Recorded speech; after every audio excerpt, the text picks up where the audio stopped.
याकोबाचे पत्र अध्याय 3 मराठी. याकोबाचे पत्र अध्याय 3. याकोबाचे पत्र अध्याय 3. जीभ ताब्यात ठेवणे. जीभ ताब्यात ठेवणे.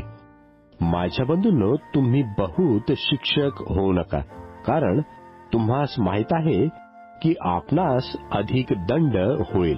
आपण सगळेच पुष्कळ गोष्टींविषयी चुकतो.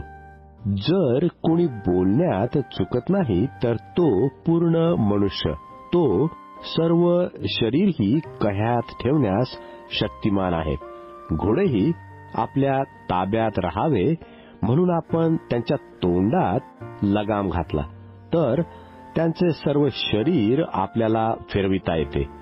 तारवेही पहा, ती एवढी मोठी आहे व प्रचंड वाऱ्याने लोटून जात असतात, तरी सुकानदाराची इच्छा असते तिकडे ती अगदी लहानशा सुकानाने फिरवतात.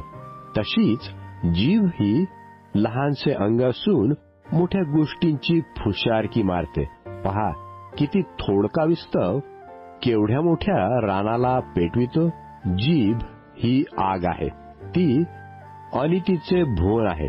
आपल्या अवयवात सर्व शरीर मलिन करणारा अवयव जीभ आहे.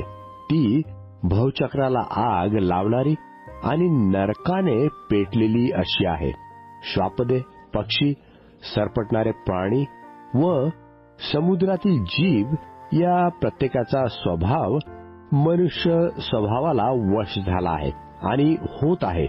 परंतु मनुष्यांपैकी कोणीही जिभेला वश करावयास समर्थ नाही. ती शांतीरहित असून दुष्ट आहे व प्राणघातक विषाने भरलेली आहे.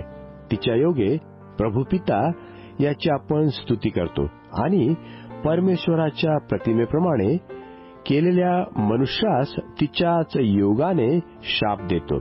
एकाच तोंडातून स्तुती व शाप निघतात. माझ्या बंधूंनो, अशी गोष्ट व्हावी हे उचित नाही. झऱ्याच्या एकाच छिद्रातून गोड पाणी व कडू पाणी कधी निघते काय?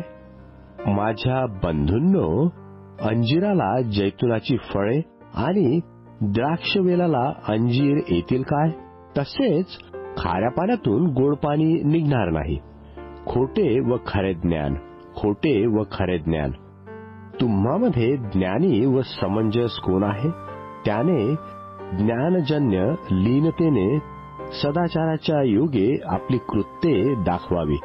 पण तुमच्या मनात तीव्र मत्सर व तट पाडण्याचा स्वभाव आहे, तर सत्याविरुद्ध ताठा मिरवू नका व लबाडी करू नका. हे ज्ञान वरून उतरत नाही, तर ते ऐहिक, इंद्रियजन्य, पैशाचिक असे आहे.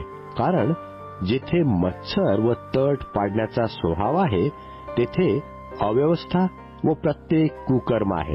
वरून येणारे ज्ञान हे मुळात शुद्ध असते, शिवाय ते शांतिप्रिय, सौम्य, समजूत होण्याजोगे, दया व सत्फले यांनी पूर्ण, अपक्षपाती, निर्भय असे आहे. आणि शांतता करणाऱ्यांसाठी धार्मिकता रूपी फळ देणारे बी शांतीने पेरले जाते.